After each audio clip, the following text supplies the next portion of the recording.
आत्मिक यात्रा कार्यक्रम में आपका स्वागत है। आइए हम पास्टर प्रेमाशीष सतमन द्वारा लिखित आज के भक्ति लेख पर चर्चा करें।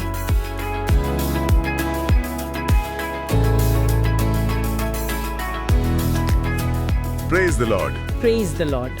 आज हम एक बहुत ही दिलचस्प लेख पर बात करने वाले। ये पास्टर प्रेमाशीष सतमन ने लिखा है और इसका शीर्षक है धन्यवाद कहने की शक्ति। जी। अक्सर हम सोचते हैं कि धन्यवाद कहना बस एक अच्छी आदत है, शिष्टाचार है। हाँ बिल्कुल। पर ये लेख कहता है कि ये उससे कहीं ज्यादा है। ये शायद संपूर्णता और खुशी पाने का एक रास्ता है। हाँ बिल्कुल। तो आज इसी में थोड़ा गहरा उतरते। हाँ बिल्कुल। और देखिए स्रोत जो है वो हमें 1 थेसलोनिकियों 5:18 की तरफ ले जाता है। अच्छा। उसमें लिखा है, हर परिस्थिति में धन्यवाद करो क्योंकि मसीह यीशु में तुम्हारे लिए परमेश्वर की यही इच्छा है। हर परिस्थिति में, ये तो बहुत बड़ी बात है। हाँ यही तो, मतलब ये सिर्फ एक भावने नहीं, ये परमेश्वर की इच्छा है हमारे लिए। ये इस पूरी चर्चा का आधार सेट करता है। सही है। लेख में वो 10 कोड़ियों वाला उदाहरण भी है ना, जिन्हें यीशु ने ठीक किया था। हाँ, वो लूका के सुसमाचार में है। बहुत ही मार्मिक उदाहरण है वो। 10 लोग ठीक हुए पर वापस धन्यवाद देने सिर्फ एक ही आया। जी, केवल एक। और यहीं पर बात दिलचस्प हो जाती है। कैसे? मतलब बाकियों ने धन्यवाद क्यों नहीं दिया? देखिए, शारीरिक चंगाई तो वो तो 10 को मिली, सब ठीक हो गए। हाँ। लेकिन जो लौटा उसे यीशु ने कुछ अलग कहा। उन्होंने कहा, उठकर चला जा, तेरे विश्वास ने तुझे चंगा किया है। तेरे विश्वास ने तुझे चंगा किया है। जी।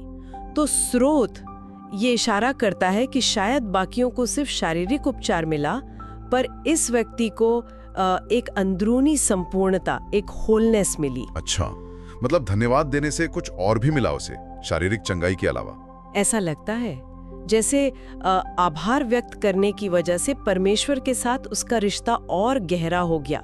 उसे वो आशीष मिली जो शायद बाकी 9 लोगों को नहीं मिली। ये तो बहुत गहरी बात है। तो इसका मतलब ये हुआ कि जब हम धन्यवाद देना भूल जाते हैं तो हम कुछ खो देते हैं। हाँ, लेख तो यही कहता है, जब हम शुक्रगुजार नहीं होते तो हमारा ध्यान सिर्फ अपनी जरूरतों, अपनी कमियों पर चला जाता है। हाँ, ये तो होता है। मेरे पास ये नहीं है, मुझे वो चाहिए। बिल्कुल।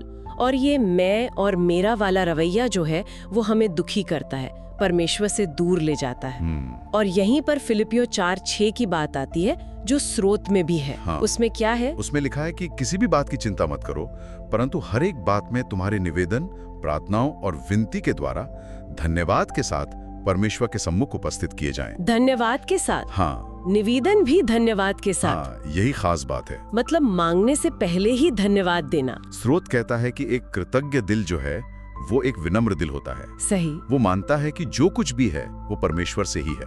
तो जब हम धन्यवाद के साथ मांगते हैं तो हमारा फोकस बदल जाता है। कमी से हटकर। हाँ, कमी से हटकर प्रचुरता पर, जो परमेश्वर ने पहले ही दिया है उस पर। ये तो बहुत मायने रखता है। पर रोजमर्रा की जिंदगी में इसे कैसे करें? खासकर जब मुश्किलें हों, तब धन्यवाद देना तो मुश्किल लगता है। हाँ, मुश्किल तो लगता है।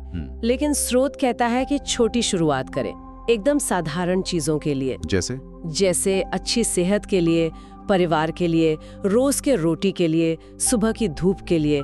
ऐसी छोटी छोटी चीजें जिनके लिए हम अक्सर धन्यवाद देना भूल जाते हैं। हाँ, ये तो सही है। और ये सिर्फ इसलिए नहीं कि हमें और मिले, बल्कि इसलिए कि हम परमेश्वर की भलाई को पहचाने जो हमेशा हमारे साथ है। जैसा भजन 107:1 में है, यहोवा का धन्यवाद करो क्योंकि वह भला है, उसका प्रेम सदा बना रहता है। उसका प्रेम सदा बना रहता है। जी। तो ये अभ्यास जो है ये धीरे धीरे हमारे नजरिए को बदलता है। मुश्किलों में भी हम परमेश्वर की भलाई देख पाते हैं। तो मतलब ये सिर्फ एक एहसास नहीं है, फीलिंग नहीं है, ये एक प्रैक्टिस है, एक अनुशासन है। बिल्कुल, एक सचेत चुनाव है। और जैसे जैसे हम ये करते हैं ये हमारी आदत बन जाती है। और इसका नतीजा क्या होता है? स्रोत के अनुसार नतीजा है ज्यादा खुशी, ज्यादा शांति और परमेश्वर के साथ एक गहरा, मजबूत रिश्ता। तो कुल मिलाकर पास्टर प्रेमाशीष सतमन का जो लेख है वो हमें यही सिखा रहा है कि धन्यवाद देना सिर्फ बाहर से दिखने वाली चीज नहीं है। जी नहीं, ये अंदर से हमें बदलता है, हमें पूरा महसूस कराता है और हमारा ध्यान परमेश्वर की अच्छाई पर टिकाए रखता है। बिल्कुल सही। और ये हमें एक बहुत ही महत्वपूर्ण सवाल पर सोचने के लिए छोड़ जाता है। क्या सवाल? कि अगर कोई व्यक्ति सच में रोज जानबूझकर छोटी छोटी बातों के लिए भी परमेश्वर का धन्यवाद करने का नियम बना ले, तो ये सिर्फ उसकी खुशी को ही नहीं बल्कि उसके पूरे जीवन को, मुश्किलों का सामना करने की उसके तरीके को और परमेश्वर के साथ उसके रिश्ते को कैसे और कितना गहरा बदल सकता है, ये सोचने वाली बात है। Praise the Lord. आज आत्मिक यात्रा कार्यक्रम को सुनने के लिए धन्यवाद, जहां हम हर दिन परमेश्वर के वचन पर चर्चा करते हैं। अगर आज का कार्यक्रम आपके लिए आशीषकारी रहा हो तो इसे अपने परिवार और मित्रों के व्हाट्सएप ग्रुप में जरूर साझा करें। कल फिर मिलेंगे। धन्यवाद।